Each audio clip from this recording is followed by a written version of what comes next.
Catherine had never expected to inherit anything, let alone a decaying, centuries-old mansion nestled on the edge of a forgotten town.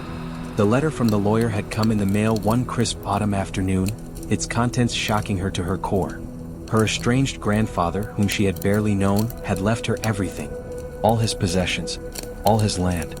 But there was something about the house, something unspoken in the lawyer's tone, that made Catherine feel like a pawn in a game she hadn't even known she was playing. Now, standing on the creaking steps of the house's grand entrance, she couldn't shake the feeling that this inheritance had been meant for someone else, someone who could have avoided what lay within. The front door loomed before her, heavy and ornate with intricate carvings of what appeared to be gears and clocks, almost as if time itself had been embedded in the wood. She hesitated, but only for a moment, before pushing it open with a groan that reverberated through the empty halls. Inside, the air was stale, thick with the musty smell of dust and old wood. Faded portraits lined the walls, their eyes seeming to follow her every move. The house was eerily silent, except for the faint, rhythmic ticking of clocks in various rooms. It was as though every clock in the mansion was synchronized, each one marking the passage of time with the same unwavering beat. Her grandfather had always been obsessed with time. She remembered as a child, visiting him in this very house, hearing stories of his peculiar inventions and clockwork creations. But what she hadn't known, what no one had known, was how deeply his obsession ran. As she wandered through the large, darkened rooms, the feeling of being watched crept over her. The clocks seemed to be everywhere, their ticking louder now, a persistent pulse in the house's heart. She traced her fingers along the dusty furniture, unsure if it was grief or something darker that filled her chest. Why had he left her this place? And why now? Her steps led her to a room at the back of the house, a small study with a large ornate grandfather clock standing in the corner. The clock's pendulum swayed back and forth in an almost hypnotic rhythm, its tick-tock lulling her into a strange trance. The study was filled with books, most of them old and brittle, their pages yellowing with age. But it wasn't the books that caught her attention. Behind the grandfather clock, almost hidden in the shadows, was a small wooden cabinet. Its door was slightly ajar. Catherine felt a sudden impulse to open it. The air in the room seemed to grow colder, as if the house itself was holding its breath. She reached for the door and pulled it open. Inside, beneath layers of dust and forgotten clutter, was an old, crumpled envelope. It was stained with something dark, something that could have been blood. Catherine recoiled slightly, but her curiosity won out. She carefully unfolded the letter, her fingers trembling slightly as she read the first lines, written in her grandfather's unmistakable handwriting. "My dearest Catherine, if you are reading this, it means I am already gone and you have inherited the house. I pray that you will never need to understand the burden that comes with this legacy. I hope you never feel the weight of time as I have. But if you are reading this, it means you must. You were never meant to inherit the house. It was always meant for someone else, someone who could carry the burden. But fate is cruel. You have been drawn into its web. I will not make excuses. I am sorry, my dear, but there is no escaping what you have become a part of. You are connected to this place now, bound to the house, to the clock. The ticking will never stop." The letter felt heavier than it should have, as if it had absorbed the very essence of the house itself. Catherine's eyes skimmed over the rest of the letter, but her mind was fixated on that one cryptic line, "You were never meant to inherit the house." Her breath caught in her throat. Was this some kind of twisted joke? Was her grandfather trying to warn her about something she didn't understand? Or had he too been consumed by the house, the clocks, the unrelenting passage of time? The letter ended abruptly, with no final words of comfort or explanation. It was as though he had written it in a rush, in a final attempt to pass on his knowledge, to tell her something he hadn't been able to before it was too late. But what was it? And why had he left it hidden behind the clock? Catherine stood there, the letter in her hands, feeling an overwhelming sense of dread creep into her bones. The clocks in the house ticked louder now, their sound filling the silence of the room. She looked around, almost expecting someone to be standing there, someone who had written the letter to her, someone who had orchestrated her inheritance. As her eyes swept across the room, they landed on the grandfather clock once more. The pendulum swung in its slow, rhythmic motion, but something about it seemed off. The ticking was faster now, more urgent. The hands on the clock's face seemed to be moving at an unnatural speed, the time changing before her very eyes. 3 o'clock, 2:59, 2:58. It was as though the clock was counting down to something. She felt her pulse quicken as the room grew colder still. The hairs on the back of her neck stood up. In the stillness, the ticking was deafening. Suddenly, there was a soft creak behind her, something shifting in the shadows. Her heart skipped a beat and she whirled around, her eyes darting across the dark room. But there was nothing there. Just the suffocating silence and the relentless ticking of the clock. Catherine took a deep breath and turned back toward the grandfather clock. She needed answers. She needed to understand why her grandfather had left her this house, this nightmare. What was it about time that had driven him to hide this letter from her? And why, for the love of God, had he written that chilling line, "You were never meant to inherit the house"? Her hands shook as she folded the letter and placed it carefully back in the cabinet, her mind racing with questions. She could feel the weight of the house pressing in on her like a living thing watching, waiting. The clock's ticking seemed to be louder now, more insistent. And just before she could leave the study, she swore she saw something move in the corner of her eye, a shadow, fleeting and dark. She turned her head quickly, but again there was nothing there. The room was empty still, save for the ticking of the clock. As Catherine left the study, she couldn't shake the feeling that the house itself was aware of her presence, that it was alive in some way. She glanced back at the clock one final time. The hands had stopped. And for the first time in her life, Catherine felt time itself had begun to close in on her. The sun was beginning to set as Catherine wandered deeper into the mansion. The weight of her grandfather's letter still hung over her, its cryptic warning replaying in her mind like an echo that wouldn't fade. She needed answers, something to ground her, to explain why she had been thrust into this house, why she had inherited its dark secrets. So, she had decided to explore, to search for any clues that might help her make sense of it all. The ticking of the clocks was ever present, their relentless rhythm vibrating through the air, as if the house itself was pulsing in time with the clocks. Catherine had learned quickly that there was no escape from the sound. It wasn't just in the background, it was constant, omnipresent. It felt as though the clocks were marking her every movement, measuring her every breath. She couldn't remember a time when the ticking wasn't there, and it gnawed at her, like an ever-growing pressure in her chest. She found herself on the second floor of the house, the hallway long and narrow. The floorboards creaked beneath her, a muffled groan that seemed almost too deliberate. Every room she passed had the same feeling, empty, yet somehow suffocating, like they were holding their breath, waiting for something. As Catherine moved down the hallway, something caught her eye, a small door tucked away at the very end of the corridor. It was inconspicuous, almost as if it didn't belong, its surface worn down by time. Unlike the rest of the house, which seemed carefully curated, this door had an air of neglect to it. Curiosity tugged at her, pulling her toward it. She reached out, her hand resting on the cold, tarnished doorknob. The house around her seemed to grow quieter, as though it too was anticipating something. With a deep breath, Catherine turned the knob. The door opened with a soft hiss, revealing a small, dimly lit room. It was so cramped that Catherine had to step inside sideways, feeling her skin brush against the walls. The space was cluttered, filled with shelves that buckled under the weight of ancient books, broken furniture, and strange, mechanical parts. Her grandfather's obsession with clocks and time was evident here, in the gears and springs scattered about, as if he had tried to repair or build some great contraption that never came to fruition. But it wasn't the clutter that caught her attention. It was the journal resting on a dusty desk in the corner of the room. A small leather-bound book, its pages yellowed and curled at the edges. Catherine hesitated before picking it up. The heavy feeling of the house pressing in on her seemed to grow more intense the closer she came to the journal, but she couldn't stop herself. She needed to understand. As her fingers brushed against the cover, a sudden, sharp knock echoed from the wall beside her. Her breath caught in her throat. It was too clear, too deliberate, and for a moment she stood frozen, trying to make sense of what she had just heard. Her heart began to race, but she quickly rationalized it. The house was old, the walls creaked, it was just the house settling. But then the knock came again, louder this time and closer. It was coming from inside the wall. Catherine's pulse quickened as the room seemed to close in around her. The ticking of the clocks, always a distant presence, now seemed impossibly close, deafening in its intensity. She dropped the journal, her hands trembling as she turned toward the wall, the sound still echoing in her ears. The room was cold now, too cold for comfort, and the shadows in the corners of the space seemed to shift unnaturally. The knock came again. There was something almost pleading in the sound this time. Catherine swallowed hard. Her mind raced with possibilities. It's the house, it's just the house, she told herself. It's old and falling apart. Probably rats or something else. It doesn't matter. It's nothing. But her feet moved before her thoughts could settle. She had to know. She had to see. She approached the wall where the sound had come from, her breath shallow and quick. The wooden panels were covered in layers of dust, the grain of the wood warped and uneven. She pressed her hand against it, the coldness of the surface biting into her skin. Her eyes scanned the wall, searching for any signs of an opening, a crack, something that could explain the noise. Her fingers found a faint seam running along the bottom of the wall, hidden beneath a thin layer of grime.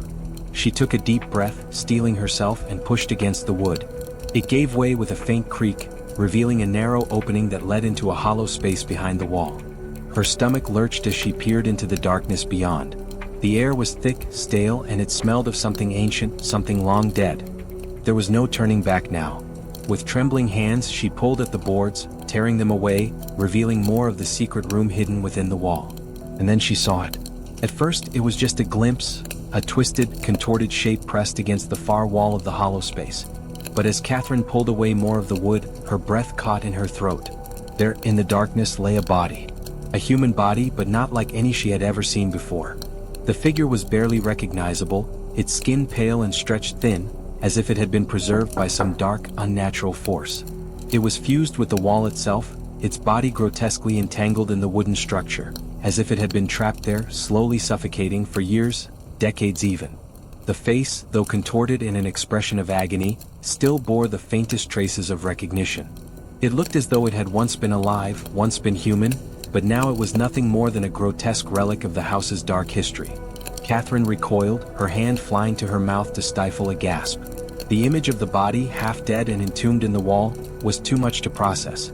She felt bile rise in her throat, and her knees buckled beneath her. This wasn't just an accident. This wasn't some forgotten soul trapped by circumstance. This was deliberate. The body had been placed here, left to decay in the dark recesses of the house, part of a terrible fate she was now tied to. The ticking of the clocks outside the room seemed to grow louder, more insistent, like a countdown. As Catherine staggered back from the wall, she couldn't shake the feeling that the house had been waiting for her to find this body, that it had been waiting for her to stumble upon the truth. And then, just as quickly as it had started, the knocking from the wall stopped. Silence filled the room, so profound that Catherine felt as though she could hear the ticking of her own heartbeat. The journals on the desk, still untouched, seemed to beckon her back. But now, Catherine understood.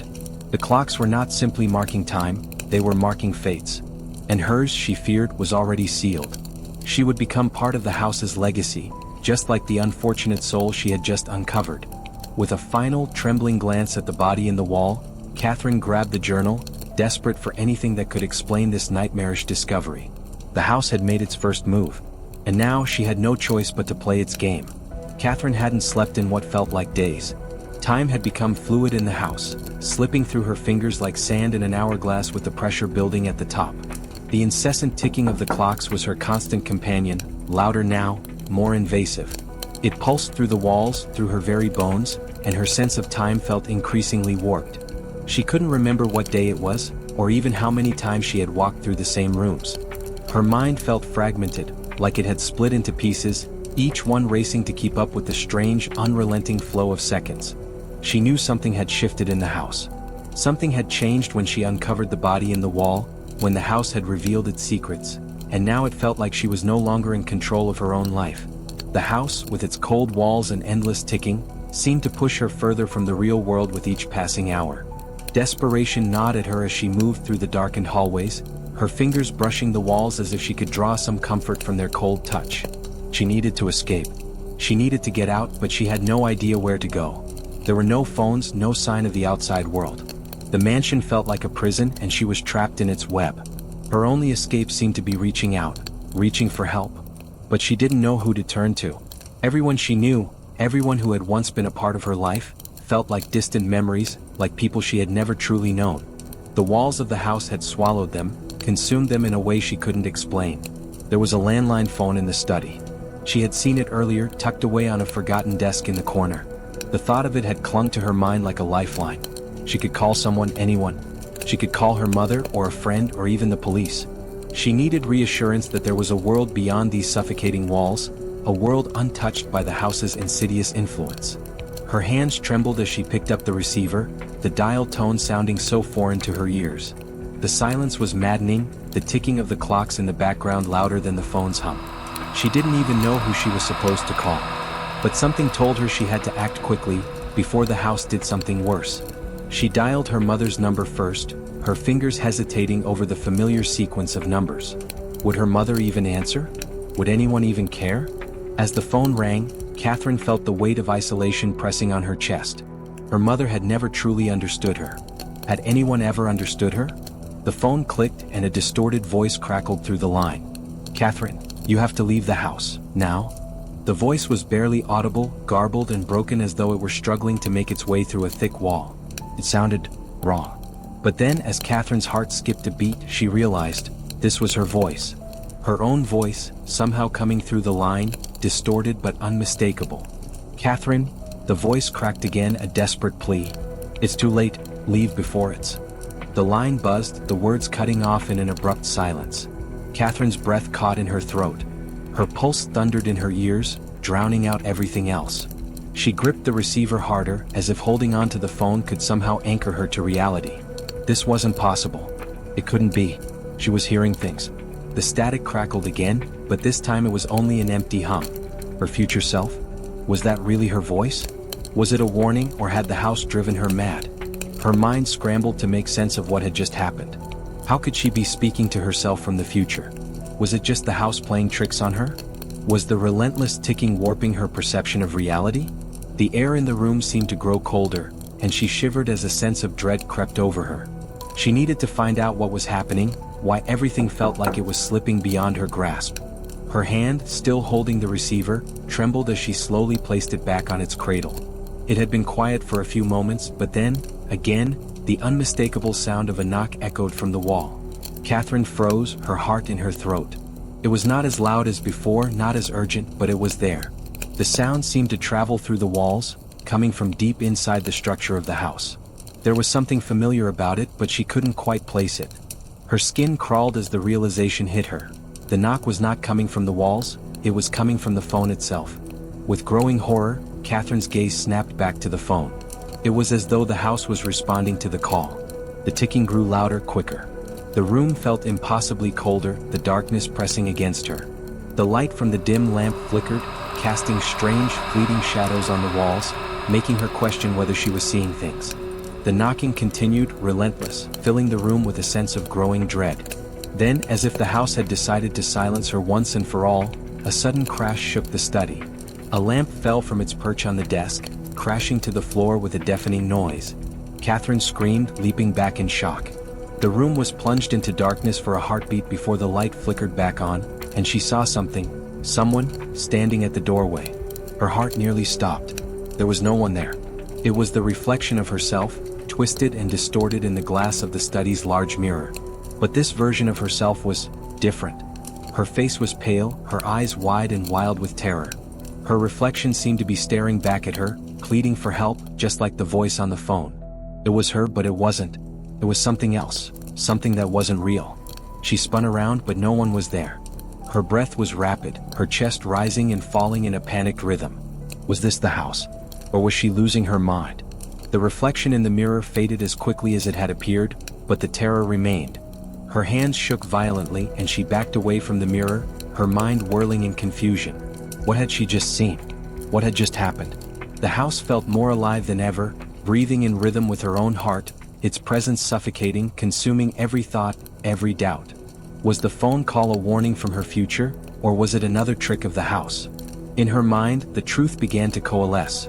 The house was manipulating time itself, warping her perception and her very reality. It was no longer a question of whether the house could control her. It had already begun to do so. Catherine stumbled backward into the hallway, her mind in chaos. The clocks ticked faster, the sound now a maddening, thunderous rhythm. She could feel the house closing in around her, its pulse beating through the very air. The world outside, the reality she once knew, seemed distant, too far to reach. She didn't know who to trust anymore. Was the phone call real? Was her reflection trying to warn her? Was her future self trying to save her, or had the house already stolen her soul? The answers were somewhere in the house, hidden in its walls, its ticking clocks and its dark, twisted history. And Catherine feared she was running out of time to uncover them. Catherine's mind raced as she paced the hallway, the house pressing in on her from all sides. The air was thick, suffocating with the smell of dust and decay. Her heart pounded against her rib cage, each beat amplifying the fear that had taken root in her chest. The walls of the house seemed to lean closer with every step she took, as if they were closing in on her, trapping her within their ancient embrace. I need to leave. The thought had become a single, consuming urge. Escape. She couldn't bear to be here a moment longer, not with the clocks ticking relentlessly, not with the shadows creeping ever closer. She had already seen too much, learned too much. The house's secrets were clawing at her mind, and she needed to break free before it consumed her completely. She turned toward the front door at the end of the hallway. It was her only escape, the final thread to the outside world. She had to make it, she had to.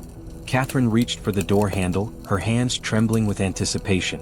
The wood felt cold under her fingertips, its grain rough and textured.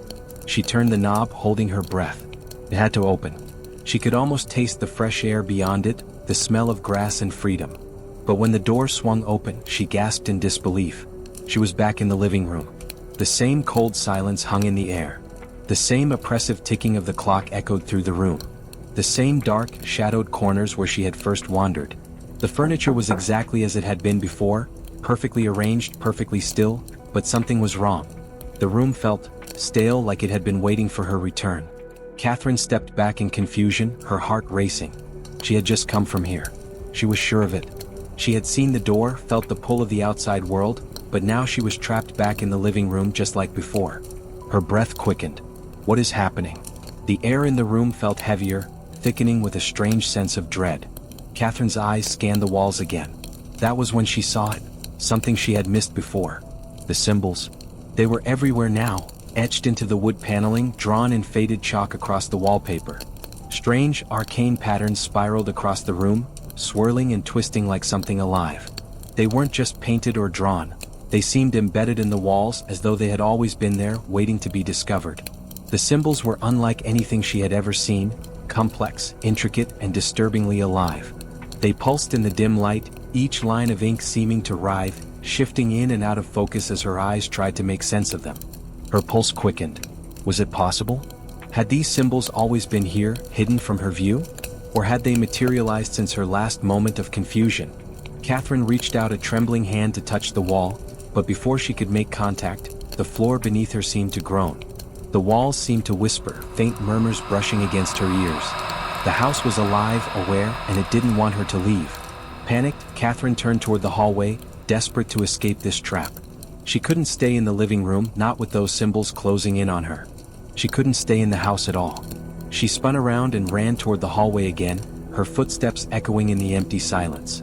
There was another door at the end of the hallway, an old wooden one she hadn't noticed before. Her fingers grasped the doorknob with urgency, and she yanked it open.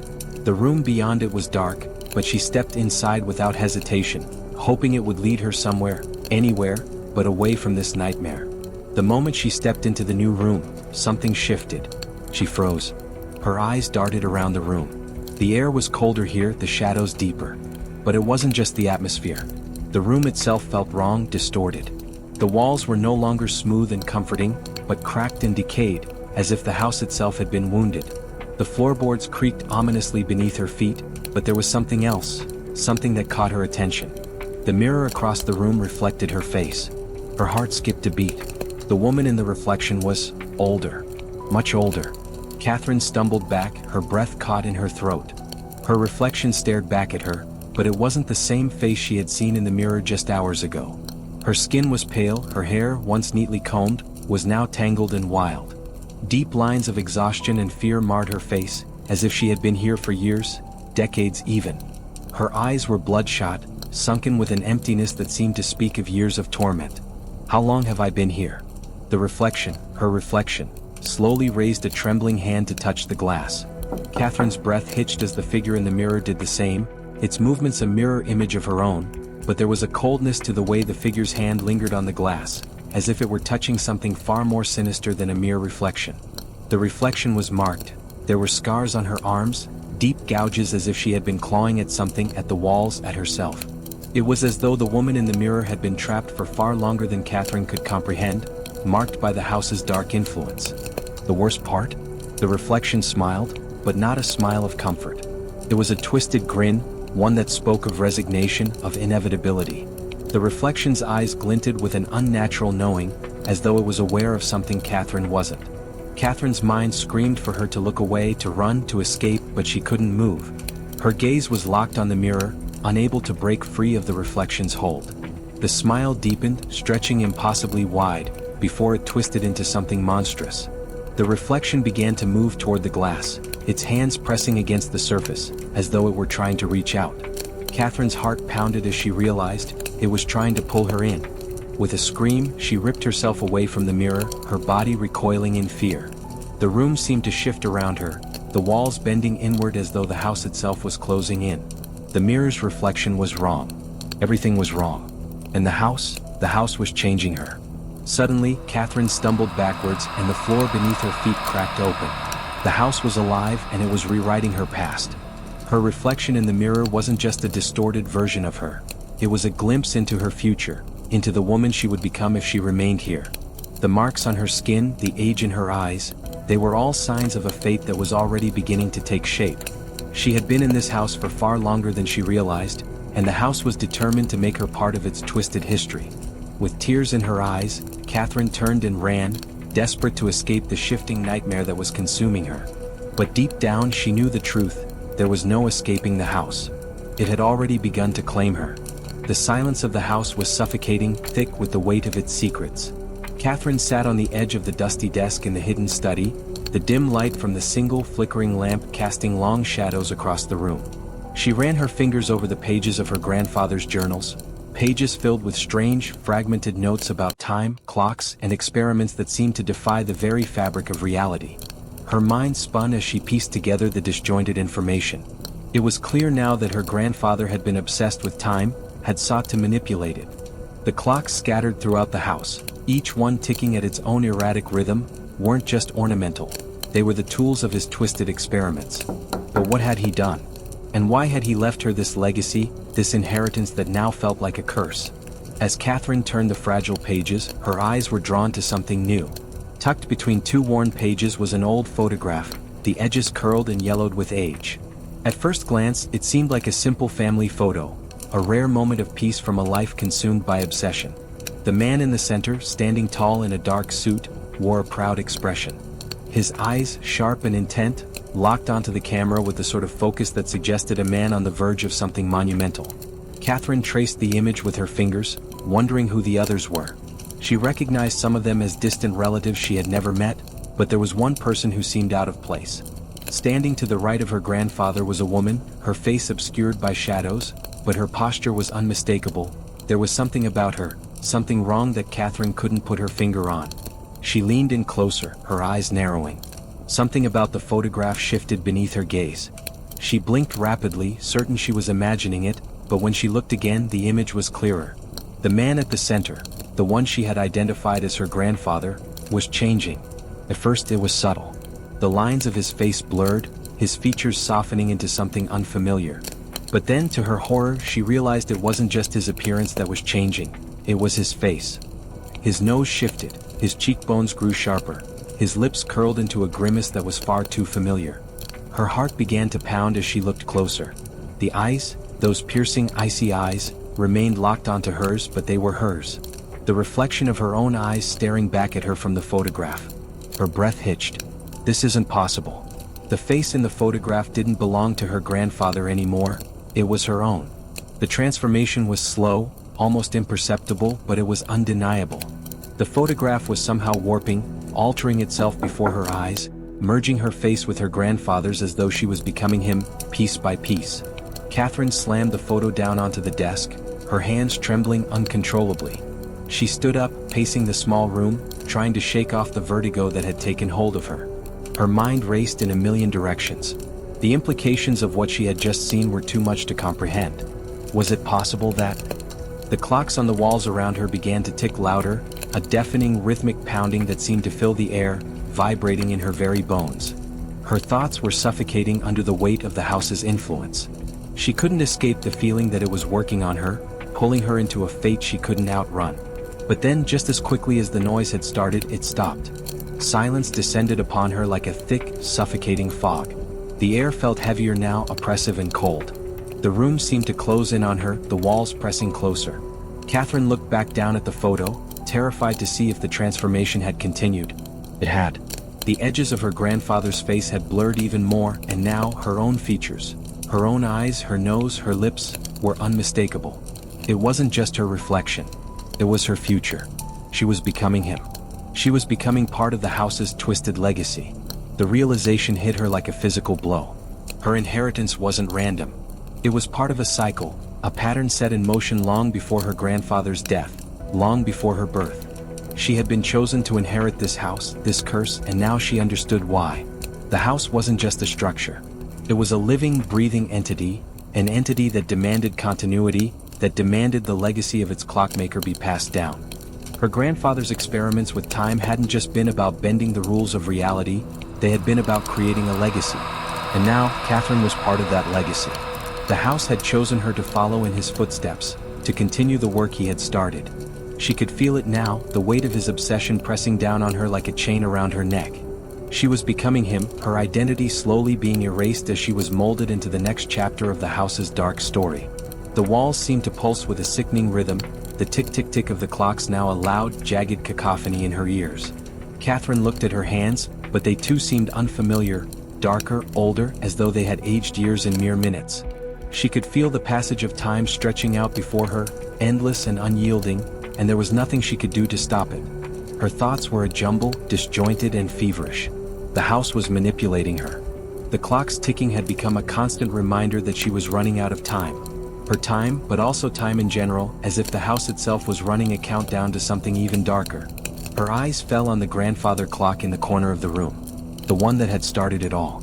Its hands moved in reverse now, twisting counterclockwise, as though mocking her every attempt to escape.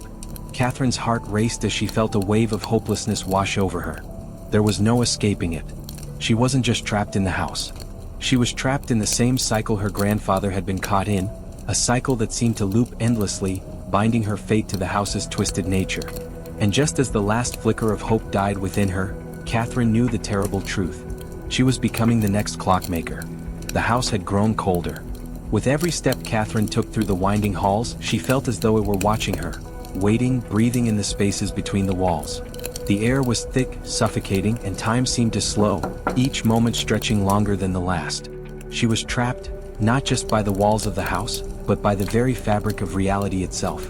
Her grandfather's face haunted her at every turn, his eyes now her own, and the ticking of the clocks had become a constant companion, a reminder that time was slipping away.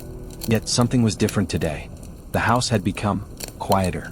The clocks still ticked, but their sound was muffled now, as though they were buried deep within the house's bowels. The house no longer felt alive with the same oppressive presence it had before, and Catherine began to sense a shift, a whisper in the air. It was as if the house were drawing her towards something that would either bring her salvation or damn her completely. Catherine wandered through the house, unable to shake the feeling of being pulled, guided by an invisible force. Her eyes fell upon an open door at the end of a long corridor, the faintest sliver of light slipping through the cracks. It was a room she hadn't seen before, but it felt familiar. She hesitated, then stepped toward it, her heart pounding. When she crossed the threshold, her breath caught in her throat. The room was dimly lit, filled with old furniture draped in dusty sheets. In the center, standing before a large mirror, was a woman. At first, Catherine didn't recognize her, but as her eyes focused, she saw the reflection clearly. It was her. But something was terribly wrong. This version of Catherine was older, her skin pale and stretched tight over her bones, her eyes sunken and tired. Her hair had grayed, and she looked as though she hadn't slept in years. Her face was a map of exhaustion, but beneath the lines of age and wear, Catherine saw a deep, familiar sorrow in her eyes. It was a version of herself, but not the woman she recognized. This was someone who had lived through what Catherine was just beginning to experience. The older version of herself turned slowly, and Catherine froze. The woman's gaze met hers, and for a moment, time seemed to slow, the world outside the room becoming distant, irrelevant. She opened her mouth, her voice a low, gravelly whisper, but it cut through the silence like a knife. "You have to leave. It's the only way. You have to understand there is no escape, not without sacrifice." Her voice cracked, the words laced with a mixture of despair and urgency. Catherine took a cautious step forward. "What do you mean? Who are you?" The older version of her smiled, though the expression was hollow. "I'm you," she said softly, "but not the way you think. I've lived what you're about to live, and I'm trying to save you from the same fate." The house will take you, but you don't have to let it. You can leave, but the only way out is through the clock. You must die in the house. The words reverberated in Catherine's mind. Die in the house. Her stomach twisted at the thought, but it was the first real clue she had gotten about how to escape. The idea of dying to escape the house was horrifying, but it was also a way out, a promise that there might be an end to this endless nightmare. Catherine's mind was a whirlpool of conflicting emotions. Could this be true? Was this her salvation? She took another step toward the woman, drawn in by her words, desperate to believe that there was hope. But then, without warning, the room shifted. The air grew thick, suffocating. The older version of Catherine's face twisted into a cruel sneer, her eyes darkened with malice. You think I'm here to help you? The woman's voice was no longer a gentle whisper but a harsh, guttural hiss. You think there's a way out? Before Catherine could react, the older version lunged at her with a speed that didn't match her frail body. Her hands, cold and sharp as claws, gripped Catherine's throat, pushing her back against the wall. Catherine gasped for air, her vision narrowing as the weight of the woman pressed down on her. The older version of Catherine's eyes were wide now, filled with a terrifying understanding of what the clock had done to her. There is no escape, you fool, she screamed, her voice distorting as it echoed through the room. You will become like me. You will become her. The words hit Catherine like a punch to the stomach. The woman, her, was no longer offering salvation. She was warning her just as the house had warned her. The house didn't want her to escape. It wanted her to stay, to become part of its endless cycle of torment. With a burst of desperation, Catherine threw the woman off of her. She staggered back, breathless, her mind racing. The older woman lay on the floor, her twisted grin slowly fading into a look of eerie calm. She didn't move, didn't try to attack again. It was as if she had done her part. Her betrayal had been executed. Catherine stumbled to the door, her hands shaking. She couldn't trust her own mind, not anymore. She was starting to wonder if the house had infected her with its madness, or if the line between reality and nightmare had become too thin to distinguish. But one thing was certain, the house was playing with her, manipulating her at every turn. Even the versions of herself that appeared to offer hope were enemies in disguise, twisted by the house's dark influence. As Catherine left the room, she glanced back at the lifeless form on the floor, her reflection flickering in the mirror. The house had planted the seed of doubt in her mind. No matter how far she ran, she would always end up here in the same cycle. She was trapped, just like her grandfather had been. And the clock kept ticking. The house seemed to pulse with an unnatural energy as the days passed, each tick of the clocks now feeling like a countdown. A slow, inevitable march toward something unknown. Catherine had tried everything. She had searched every corner, read every cryptic note, and faced unimaginable horrors, all in an attempt to break the cycle that had ensnared her. The house, though, refused to release its grip. It seemed to toy with her, leading her further into despair. The walls had closed in on her, both figuratively and literally. She had no clear path anymore, only the oppressive ticking of the clocks, the symbols on the walls that shifted with every passing moment. The house was alive, alive in a way that made her skin crawl, as though it had a mind of its own. It had become her prison, her tormentor, and she was beginning to feel the weight of the curse settle heavily on her shoulders. It was in this moment, when Catherine had nearly lost all hope, that she found herself in the room with the grandest of the clocks, the one her grandfather had once used to manipulate time itself. It stood before her now, its glass face cracked, its hands ticking slowly toward the final hour. She could feel it, the end drawing near. The question had become clear in her mind: destroy the clocks or let the cycle continue. The decision, she realized, wasn't hers to make. It never had been. The house had already chosen. With trembling hands, Catherine reached out, feeling the cool metal of the clock. As her fingers brushed its surface, the air around her thickened. Her heart began to race, a primal fear rising within her chest. Something was wrong, something was coming. Then it happened. A cold gust of wind blew through the room, though no windows were open. The air shifted, and with it came a presence, a haunting sensation that turned Catherine's blood to ice. She spun around, eyes wide, searching for the source of the chill. And then, from the shadows, a figure emerged. At first, Catherine didn't recognize her. The woman seemed to materialize from the very fabric of the house, her body translucent, a faint glow outlining her decayed form. Her features were familiar, but twisted, like a reflection in a shattered mirror. It wasn't until she took a few steps closer that Catherine's breath caught in her throat. Her mother. But she was wrong. The woman who stood before Catherine wasn't the woman she remembered. the vibrant, strong, determined woman who had once been her mother. This version was a thing of decay, her skin peeling and bruised, her eyes sunken deep into her face. Her lips were cracked and bloodless, and her hair, once full and rich, hung in matted clumps around her face. She looked half dead, as if she had been trapped in the house for far longer than Catherine had. Catherine. The voice that left her mother's lips was a rasp, barely above a whisper, yet it was unmistakable. Catherine, you have to listen to me. Catherine's body froze, her mind struggling to process what was happening. Her mother had died years ago. She had seen the grave, stood at the funeral, mourned the woman who had been her guide, her protector. This couldn't be real. But the figure before her, this decaying, twisted version of her mother, was real. And she was speaking to Catherine as if she were still the woman who had raised her. You have to let it happen, her mother pleaded, her voice shaking, her eyes filled with a desperate, painful sorrow. Don't fight it. The cycle has to continue. Time is running out for both of us. Catherine shook her head, the weight of the words pressing down on her chest. No, I can't. I won't let it happen. I can break the cycle. I can stop this. Her mother's decayed face twisted into something resembling a smile, though it was distorted and hollow. It's too late for me. It was too late for me when I was here, when I was trapped in this house. She paused, her body flickering as if the very nature of her existence was unstable. I was the last one who tried to escape. The house, it won't let you. You think you're the first? You think your grandfather was the first? No, the house chooses. It's always chosen. And now you must continue what I started. Catherine took a step back, her pulse racing. What do you mean? You're saying this is my fate, that I have no choice? Her mother nodded slowly, a sorrowful look in her eyes. I failed to break the cycle, Catherine. And now you're a part of it. You are the next inheritor. Time doesn't end here. It never ends. Her eyes darkened as she stepped closer. And if you break it, you break me. Catherine's heart thundered in her chest, but there was more, a creeping sense of horror she hadn't yet felt. Her mother's words had struck something deep within her. She had always felt the weight of her inheritance, but never like this. Her mother had been here before, trapped in the same house, caught in the same fate, and now Catherine understood the horrifying truth. Her mother had been a part of this twisted legacy. She had failed to escape, just like her grandfather, and now Catherine was the next in line to repeat the cycle. No, Catherine whispered, her voice barely audible. I can't. I won't.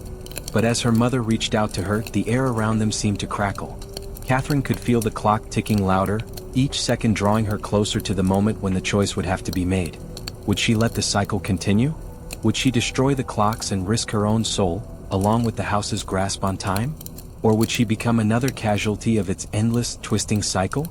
You have no choice, Catherine, her mother's voice echoed in the room, her figure flickering, becoming more and more translucent. If you destroy the clocks, the house will consume you. You'll never escape. You'll become one of us. Catherine's eyes filled with tears as she turned back to the grand clock.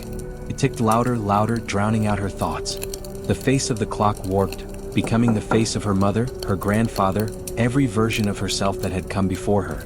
The house, the curse, it was all the same. Her hand hovered over the clock's face. The choice was impossible. There was no way out. Not for her. Not for anyone. Then a voice broke through her thoughts. Her own voice, distant, echoing from the far reaches of the house. You must choose. And in that moment, Catherine knew the truth. There would never be an escape. Not from the house. Not from time. Catherine stood before the grand clock, her heart racing, her thoughts a whirlwind of fear and defiance. The moment had come. This was it. The end of the cycle, the destruction of the house's terrible power, and the breaking of the endless loop that had bound her to this place for what felt like eternity. She had fought, endured, and sacrificed everything to get to this point. There was no more doubt. The clock was the source of the house's malignant influence, its very pulse feeding on the lives of those who dared to step inside. She took a deep breath and stepped forward, her trembling hand reaching out toward the clock's gleaming surface. She could feel the weight of her family's curse pressing down on her, the very fabric of her past. Her grandfather's legacy, her mother's failed attempt, her own descent into madness, bearing down on her. This was her moment. Destroy it, she thought, and it would all end. The clock's hands ticked louder, mocking her as if the very concept of time itself were laughing at her futile attempt to escape. Her body was stiff with terror, her mind clouded by the reality of what she was about to do. She didn't hesitate. With a swift motion, she tore through the glass, smashing the face of the clock with all her strength. For a brief, breathless moment, everything was still. The house, once pulsing with an almost tangible presence, grew silent. The ticking ceased, and Catherine's heart seemed to beat in the quiet void. The oppressive air lifted slightly, and a sense of peace washed over her, a fleeting moment of freedom. It was over. The weight of centuries of the house's grip had been shattered. But then, something went wrong. At first it was subtle. A tremor in the floor beneath her feet. The walls around her groaned as though they were alive, as if they had been waiting for this very moment. The light in the room dimmed, and the air grew colder than before, until Catherine felt as though the temperature had plummeted to impossible depths. A deep, resonating hum filled the room, rising from beneath the floor from the very core of the house. The cracks in the clock's face began to expand, not fading but deepening. They glowed with a sickly light, pulsing like a heartbeat. The once still hands of the clock began to move again, faster now, spinning erratically as though time itself had been disturbed. The realization hit her all at once, like an explosion in her mind. The clock wasn't broken. It was never meant to be destroyed. The house was the clock. The walls closed in on her, not as if they were made of wood and stone, but as if they were made of something else.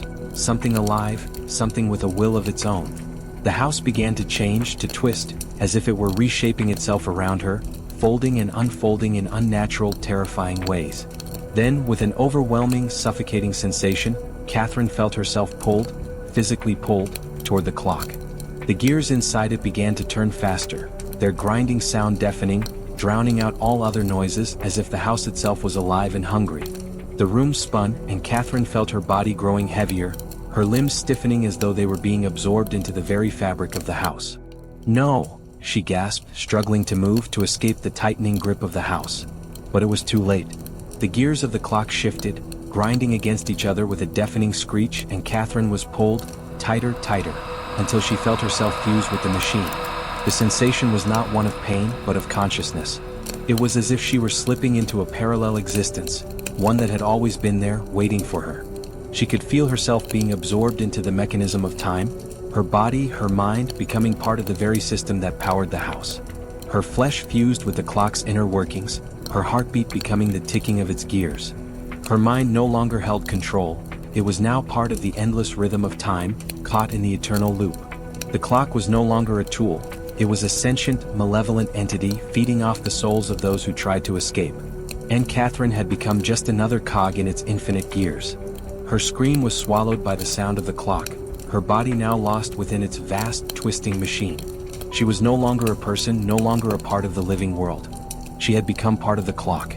The room around her shifted again, the walls flickering as though they were mere projections, fading in and out of existence. The house reset itself, its cycle beginning anew. The gears of the clock clicked forward, its hands now frozen at the exact time it had been before. And then, in the eerie stillness of the house, something shifted. The door to the house creaked open. A figure stood there, unfamiliar yet eerily familiar at the same time. A young woman, her features soft and hopeful, her eyes wide with curiosity. She stepped across the threshold, her gaze flickering with a sense of nostalgia, as though she had been here before, though she couldn't quite place why. She was, perhaps, the next inheritor of the house. Her story would begin now. But what she didn't know, and what Catherine had learned too late, was that the house, the clock, would consume her as it had consumed so many before. And this time, Catherine's face would watch from within the gears, her soul trapped in the eternal cycle. The figure paused, looking around with growing unease, a feeling of déjà vu creeping over her. She stepped further into the house, unaware that this was only the beginning, just another turn in the eternal loop. The final line echoed in Catherine's mind, her fragmented thoughts now part of the clock's endless ticking.